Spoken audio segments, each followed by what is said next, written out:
Alright people, thanks again. Tulsi Kratz, thank you for tuning in. My name is Dave and this is Save America Vote Tulsi Gabbard. You may remember this video. Thank you for talking against war. Thank you for bringing up the fact that Yemen is paying for what is going on in between the Saudi and the U.S. Now, this is the Afghan-American woman who was at a Tulsi event and is basically thanking Tulsi Gabbard for her stances on various issues. And like Tulsi, apparently this woman, this Afghan woman, she understands the realities of this better than most Americans do. And I, as an Afghan American, have seen the effect of war.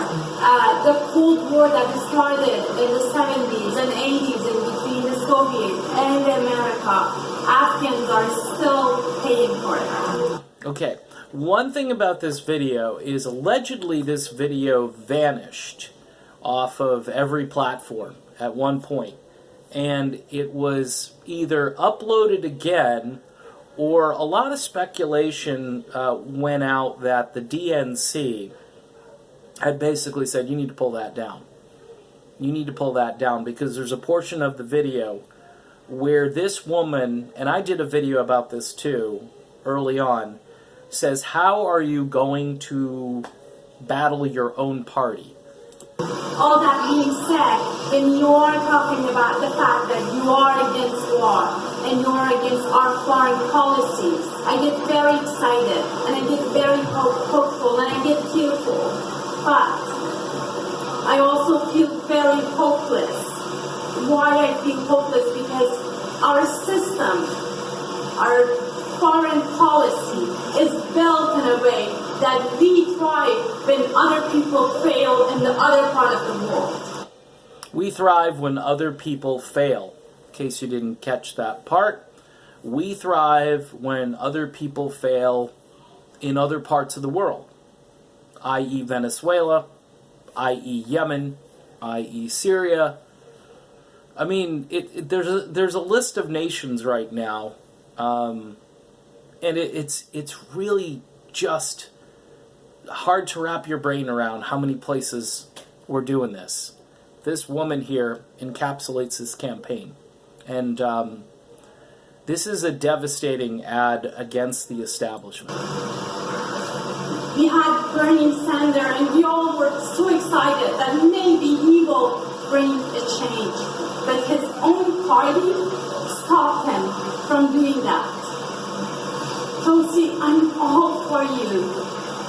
And I hope that I'm going to stand on those polls and vote for you in 2020, hoping that you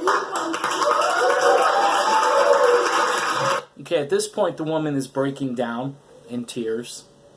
She's breaking down in tears. See, this is the difference between, like, any kind of a political rally where everything is scripted and canned, and the candidate themselves doesn't have a connection with their audience. This woman knows Tulsi is the real deal. Now,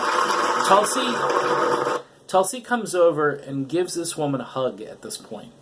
And the video I did about this a few weeks ago, I was watching this and I was getting emotional because not because of just what this woman said, but watching Tulsi's reaction to it and realizing Tulsi Gabbard is a better human being than a lot of human beings, including myself, including most of the people that I'm going to encounter in a few weeks, months, or years. I mean, you're just not going to meet a lot of people who connect this way and who bring an authenticity and a sincere heart to this, a servant's heart, which she talks about a lot.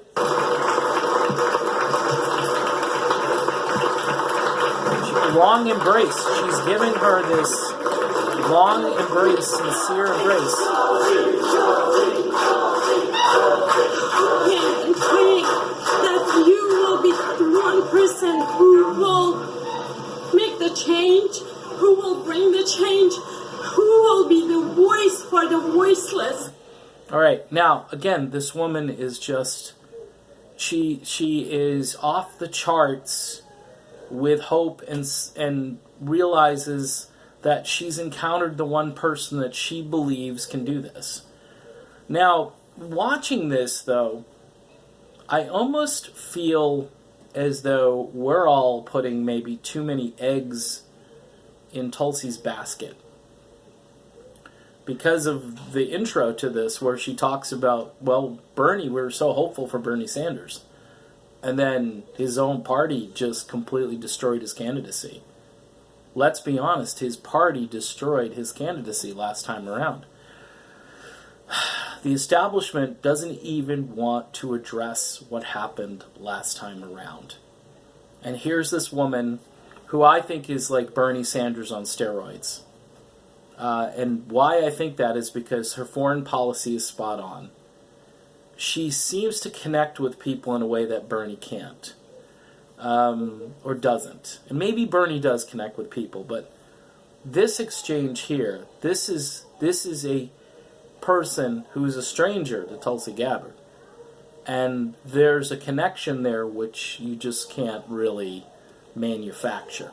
Who will be the person who can say that the war that we start here, the billions of dollars that we are spending on this war can go to our addicts, to the mental health, to our healthcare here in the States. People are dying of poverty. And yet people are dying of poverty in Afghanistan, in Syria, in Yemen, in Iraq. You know that on average 22 veterans per day commit suicide. 22 a day. Okay, let that sink in. Parts of Africa, because we have started those wars. Tulsi, how are you going to fight your own party? Okay, how are you going to fight your own party? Now, folks, let me be clear about this. If Tulsi Gabbard can't defeat the machine, we've got 2 videos out there, I think, Tulsi versus the Machine 1 and 2. If Tulsi can't defeat the machine, we can't stop. We cannot go away if Tulsi doesn't get anywhere during this entire process. Now, many of us, not that we're discouraged, but we see the challenge that's before. And some of us might go over to Bernie Sanders if Tulsi can't break through. If her debate performances put a dent, but not enough because we're still, not us, but the media in general is talking about Joe Biden or whoever the flavor of the day is at that point. If she doesn't break through, we can't stop. We've got to exhaust every avenue that we have. And if this party is truly hell-bent on not allowing a candidate like this who's a populist, who's for the people, who's against the endless wars. I mean, if war is this big of a deal for this country, then we need to reform this country. We have to reform this country. That's all I can say about that. You are own Democrats. How? Yes. She loses it. The woman loses it. No more wars. The chant is no more wars. How unpopular is that chant when she goes on with Leland Vittert? And Leland Vittert from Fox News is saying, oh, the Saudis have cracked down on Wahhabism. Really? Where's your proof, Leland? Where? Why? How do these people get to say stuff? How do they get to make statements like that? You know, and it's as if to say, well, Tulsi, everybody knows. You know, it's like what Donald Trump does all the time, and everybody knows it, or everybody's saying it, and who's everybody? Where are you getting this from? It sounds good to the person who's not paying attention, but hey, Leland, we're on to you, buddy. We are on to you, Leland Vittert, okay? And your ambush, we're on to you, and guess what? It's not going to slide anymore. I know you can do your little, we're going to the commercial break and cut her off, but we're not going to let you get away with this anymore.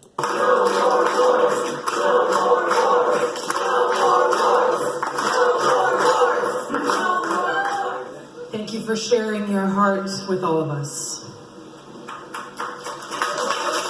All right, now, Tulsi Gabbard is not your typical politician because she's emotional here. She knows that she has... It's almost as if, because we're using organic language and we're right up and personal with people here, and we're throwing down real information to people, that the people are responding. They know this is the real deal. We speak for so many whose voices are not being heard. You have just laid out why I'm running for president. It's not... You just laid out why I'm running for president. And I'll stop the Tulsi audio there. What's courageous is if this video was pulled down because the DNC said, hey, you're sympathetic to somebody who is critical of the party. You're too sympathetic. How are you going to go against your own party? I said that right off the top. I said, what's this woman doing as a Democrat? Not that I think she should be a Republican, but how is she going to get away with this? She's not a corporatist. She's not a neo-lib. She zigs while everybody else zags. Bernie says, let felons vote. Tulsi says not so fast. Because you've got this other thing happening within the prison system. Something that you wouldn't have thought about. And a lot of commentators had to kind of backpedal on their praise for Bernie on that, where Tulsi had a little more nuance going there. A little bit more nuance. And for somebody who had the knee-jerk reaction like yours truly, I think I was happy that she wants to kind of put that on hold right now. From a political standpoint, I don't know if it's a winner. Okay? I understand it. I understand the Constitution doesn't address it. So, Maine and Vermont. Okay? So, let Maine and Vermont do what Maine and Vermont are doing. 10th Amendment, fine. All right? Going down a rabbit trail here. Let's listen a little bit more to Tulsi Gabbard. This is not a political ambition that I have had for myself. With the obstacles that are in place and the challenges that exist, it is because of the people that you're talking about. People whose lives are being impacted, that make me work tirelessly to run for president to bring about this change. We're not naive to the challenges that lay before us. There it is. There's the statement. That's it. That's it in a nutshell. It's a hope that we have. It's not a false hope. It's a hope based on maybe the last gasp in this two-party duopoly. And I would say that with a real sincerity that in the last few videos I've done, I have to honestly admit that I believe what Jill Stein says is that you can't have a revolution in a counter-revolutionary party. And I got that probably from Jimmy Dore, who got it from Jill Stein. How are you going to do it? They're all fawning. I'm reading George Will in National Review talking about how great Joe Biden is, or giving him, because he hates Trump so much. There's all kinds of weird factions out there that are aligning toward another corporatist. But see, Trump is the kind of the rough around the edges, doesn't have any filters, says things that are openly, maybe even borderline racist at times. Doesn't care if he's misunderstood, doesn't know how to correct anything, and just lets it go. And then he's got a bunch of people around him saying, the president didn't mean that. Yeah, so there are a bunch of people that are like, if we could just have a Trump without all this stuff. George Will made it sound like if we could just get a rest because we're embarrassed. We're just so embarrassed at this guy. Yeah, I am. That's why I'm not on the train anymore. But you don't substitute the train. You don't get off the train to ride a train to nowhere. You know what I'm saying? You know, or just to switch from the R train to the D train. That ain't working either. And I think Americans need to get really woke, but not woke D or woke R, just woke, all right? And I know that's a tall order. But this woman here, Tulsi Gabbard, she's it. She's it this time around. And if she doesn't get there, then I don't know where we're going. You know, you got Bernie out there, but the more I look at Bernie's foreign policy and some of the capitulations, I'm worried. I'm worried about Bernie Sanders. So, but I'll look at him. If this funnels down to Bernie only, I'll look at it. I'm worried Bernie's going to get taken out just the way Tulsi's going to get taken out. There's no changes have been made.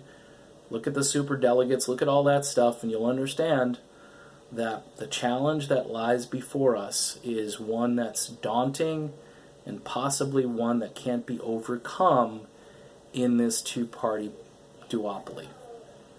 All right, so I'm done. Talk to you soon.